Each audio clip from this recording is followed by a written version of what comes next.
Assalamualaikum warahmatullahi wabarakatuh.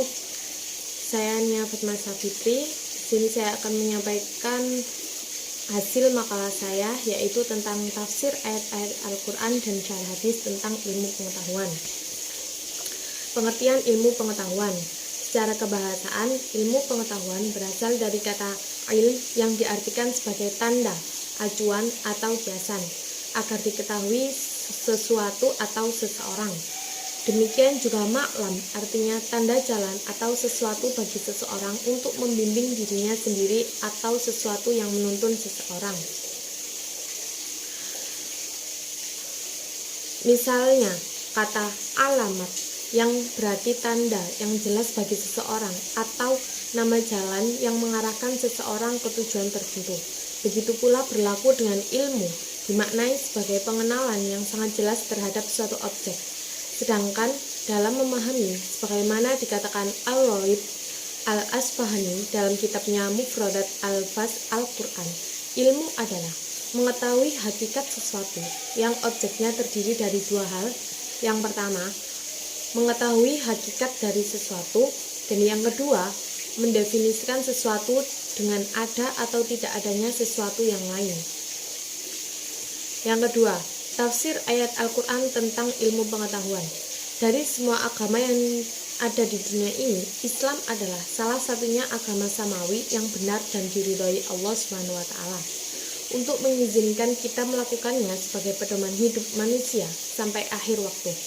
Seperti agama yang diharapkan sebagai pedoman hidup, Islam itu lengkap dan berisi semua yang dibutuhkan oleh manusia.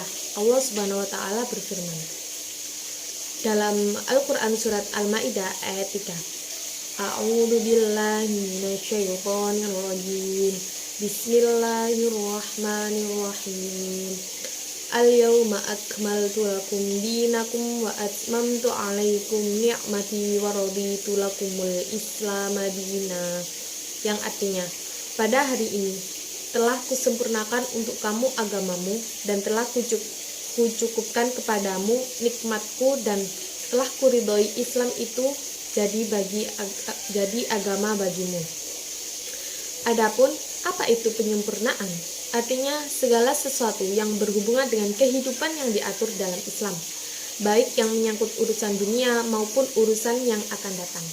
Hal ini tertuang dalam Al-Quran dan As-Sunnah yang merupakan sumber utama pedoman hidup umat Islam. Sehingga tidak ada alasan mengapa keduanya tidak boleh dijadikan sebagai sumber rujukan dalam menghadapi persoalan-persoalan kehidupan. Sebagai agama yang sempurna, Islam mengatur segalanya, mulai dari hal yang paling kecil seperti harus berdoa ketika ke kamar mandi dan mendahulukan kaki kiri dulu hingga hal-hal yang berkaitan dengan negara dan pemerintahan. Yang kedua, surah Al-Alaq ayat 1-5. Bismillahirrahmanirrahim. Iqra bismi rabbikal ladzi khalaq. Khalaqal insana min 'alaq. Iqra wa rabbikal akram. Alladzi 'allama bil qalam. 'Allamal insana ma lam ya'lam. Yang artinya, bacalah dengan menyebut nama Tuhanmu yang menciptakan. Dia telah menciptakan manusia dari segumpal darah. Bacalah, dan Tuhanmu lah yang Maha Pemurah, yang mengajarkan manusia dengan perantaran kalam. Dia mengajar kepada manusia yang tidak diketahuinya. Menurut Ibnu Katsir, ayat pertama Al-Quran yang diwahyukan adalah ayat yang diberkahi dan mulia. Ayat-ayat ini adalah rahmat pertama yang Allah berikan kepada hamba-hambanya. Rahmat pertama yang diberikan kepada mereka. Ayat-ayat ini juga mengandung peringatan tentang penciptaan manusia dari segumpal darah, dan mengajari orang apa yang tidak mereka ketahui adalah bagian dari kemurahan hati Tuhan. Maka dia menganugerahinya dengan ilmu, dan itulah mengapa sebagai bapak umat manusia, Adam lebih baik dari masjid. Terkadang pengetahuan ada di kepala, terkadang ada di mulut. Kadang-kadang, bahkan secara tertulis, mental, verbal, dan tertulis membutuhkan perolehan pengetahuan dan sebaliknya. Oleh karena itu, Allah Subhanahu wa Ta'ala berfirman, Iqra wa rabbukal akram alladzi 'allama bil qalam 'allamal insana ma lam ya'lam. Bacalah, dan Tuhanmu lah yang Maha Pemurah, yang mengajar manusia dengan perantaraan kolam. Dia mengajarkan kepada manusia apa yang tidak diketahuinya. Di dalam sebuah asar disebutkan, ikatlah ilmu dengan tumisan, dan masih disebutkan pula dalam asar bahwa barang siapa yang mengamalkan ilmu yang dikuasainya, maka Allah akan memberikan kepadanya ilmu yang belum diketahuinya. Yang ketiga, surah Al-Mujadilah ayat 11. Bismillahirrahmanirrahim. Ya ayyuhalladzina amanu idza qila lakum tafassahu fil majalisi fafsahu yafsahillahu lakum wa idza qila anshuzu fanshuzu yarfa'illahu alladzina amanu minkum walladzina utul ilma darajat wallahu bima ta'maluna khabir. Yang artinya, hai orang-orang yang beriman, apabila dikatakan kepadamu, berlapang-lapanglah dalam majelis, maka lapangkanlah, niscaya Allah akan memberikan kelapangan untukmu. Dan apabila dikatakan, berdirilah kamu, maka berdirilah, niscaya Allah akan meninggikan orang-orang yang beriman di antaramu dan orang-orang yang diberi ilmu dengan pengetahuan beberapa derajat. Dan Allah Maha mengetahui apa yang kamu kerjakan. Menurut Ibnu Katsir, dalam ayat ini Allah Subhanahu wa Ta'ala berfirman untuk mendidik hamba-hambanya yang beriman seraya memerintahkan kepada mereka agar sebagian dari mereka bersikap baik kepada sebagian yang lain dalam majelis-majelis pertemuan. Untuk itu Allah Subhanahu wa Ta'ala berfirman, Ya ayyuhalladzina amanu idza qila lakum tafassahu fil majalis. Hai orang-orang yang beriman, apabila dikatakan kepadamu berlapang-lapanglah dalam majelis. Menurut qiraat lain, ada yang membacanya al-majlis, yakni dalam bentuk tunggal, bukan jamak. Fafsahu yafsahillahu lakum. Maka lapangkanlah, niscaya Allah akan memberi kelapangan untukmu. Qatadah mengatakan bahwa ayat ini diturunkan berkenaan dengan majelis zikir.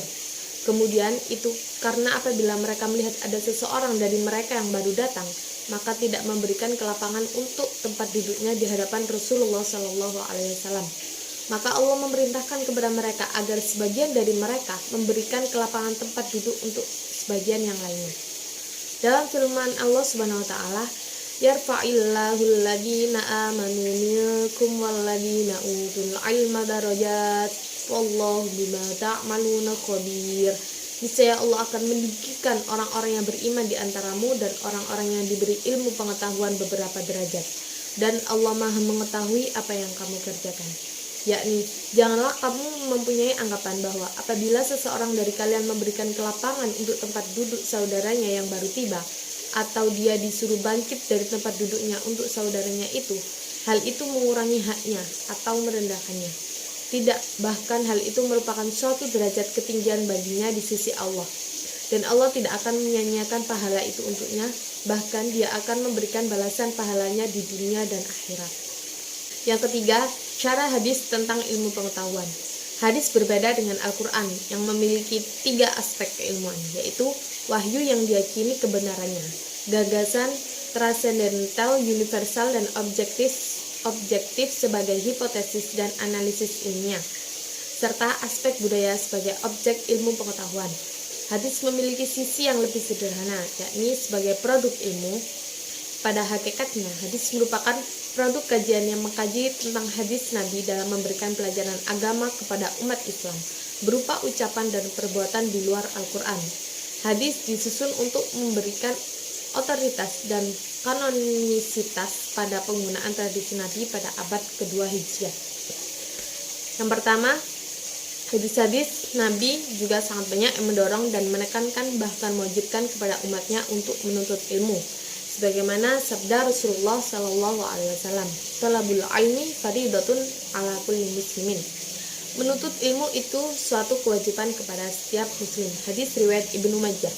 Hadis ini memberikan dorongan yang sangat kuat bagi umat Islam untuk belajar mencari ilmu sebanyak-banyaknya, baik ilmu agama maupun ilmu umum, karena kewajiban itu harus dipenuhi dan berdosa hukumnya jika tidak dikerjakan. Rasulullah mewajibkan kepada umatnya untuk menuntut ilmu sepanjang hayatnya, tanpa dibatasi usia, ruang, waktu, dan tempat sebagaimana sabdanya. Tuntutlah ilmu dari buayan sampai liang lahat, dan tuntutlah ilmu sekalipun ke negeri Cina. Hadis yang kedua, Pada hakikatnya manusia yang menjadikan ilmu sebagai cita-citanya dan berlomba-lomba untuk meraihnya, ia telah merintis jalan yang memudahkan menuju ke surga. An Abi Hurairah radhiyallahu anhu qala Rasulullah sallallahu alaihi wasallam, man salaka tariqan yaltamisu fihi ilman sahalallahu lahu tariqan ilal jannati. Bersumber dari Abu Hurairah radhiyallahu anhu berkata, Rasulullah sallallahu alaihi wasallam bersabda, barang siapa menempuh jalan untuk menuntut ilmu, Allah memudahkan baginya jalan ke surga. Hadis riwayat Muslim, Al-Tirmidzi, Ahmad, Ibnu Majah, dan Al-Darimi. Dalam hadis ini menjelaskan, Imam Al-Nawawi mengingatkan kita bahwa prioritas dalam perjalanan kita mencari ilmu adalah mereka yang menekuni ilmu syariah dan bercita-cita kepada Allah. Hal ini pada dasarnya merupakan syarat mutlak dalam sebuah ibadah. Dalam para ulama memiliki kebiasaan mengingatnya karena sebagian orang sering gegabah dalam mencari ilmu. Anak muda terutama yang sedang mencari ilmu cenderung melupakan tujuan dan niatnya. Bahkan Rasulullah Shallallahu Alaihi Wasallam mengkategorikan orang yang meninggalkan rumah untuk menuntut ilmu mempunyai kedudukan yang sangat terhormat sebagai pejuang di jalan Allah. Yang ketiga, bersumber dari Anas bin Malik radhiyallahu an berkata, Rasulullah Shallallahu Alaihi Wasallam bersabda, barang siapa keluar untuk menuntut ilmu, maka ia berada di jalan Allah sampai ia kembali. Hadis riwayat Al-Tirmidzi. An Anas ibnu Malik radhiyallahu an qala Rasulullah sallallahu alaihi wasallam, man kharaja fi talabil ilmi kana fi sabilillah hatta yarji'a. Bersumber dari Anas bin Malik radhiyallahu an, di saat kaum muslimin melakukan kegiatan belajar bersama, Allah menurunkan sakinah, ketenangan kepada mereka, memberi rahmat yang penuh dengan kelembutan dan kasih sayang. Dan para malaikat senantiasa mengelilingi mereka dan menyebut mereka sebagai orang yang mendapat ridho di sisi Allah SWT.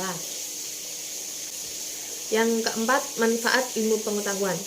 Menuntut ilmu merupakan hal yang wajib dilakukan oleh kita sebagai umat manusia, karena dengan menuntut ilmu dapat memperluas wawasan kita tentang pengetahuan, sehingga kita dapat diakui oleh lingkungan masyarakat yang ada di sekitar kita.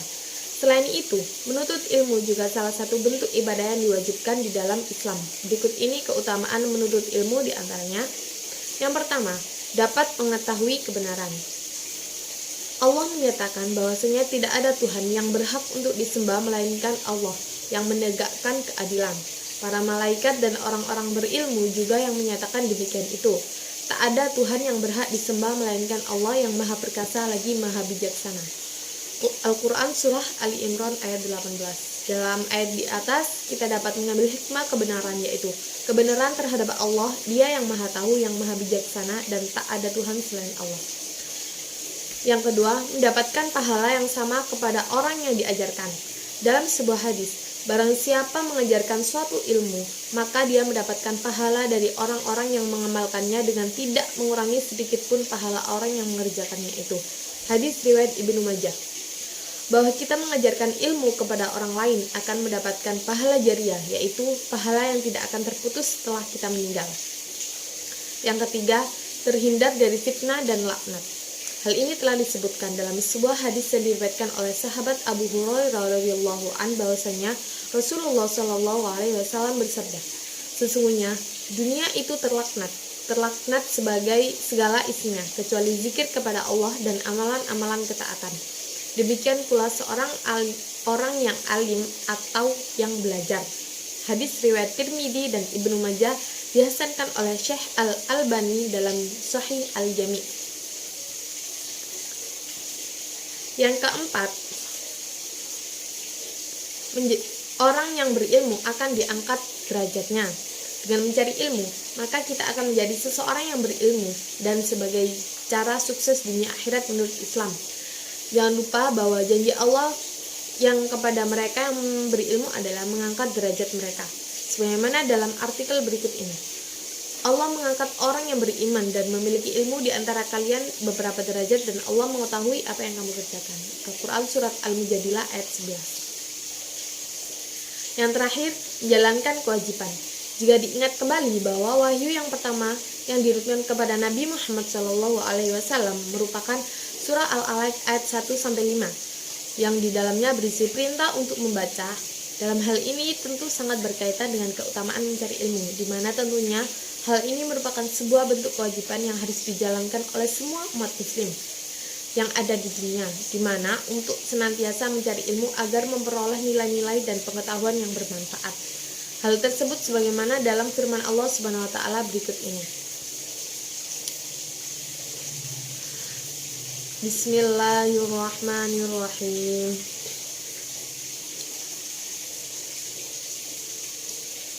Iqra bismi rabbikal ladzi khalaq. Khalaqal insana min 'alaq. Iqra wa rabbukal akram. Alladzi 'allama bil qalam. 'Allamal insana ma lam ya'lam. Yang artinya, bacalah dengan menyebut nama Tuhanmu yang menciptakan. Dia telah menciptakan manusia dari segumpal darah. Bacalah, dan Tuhanmu lah yang maha pemurah, yang mengajar manusia dengan perantara kalam.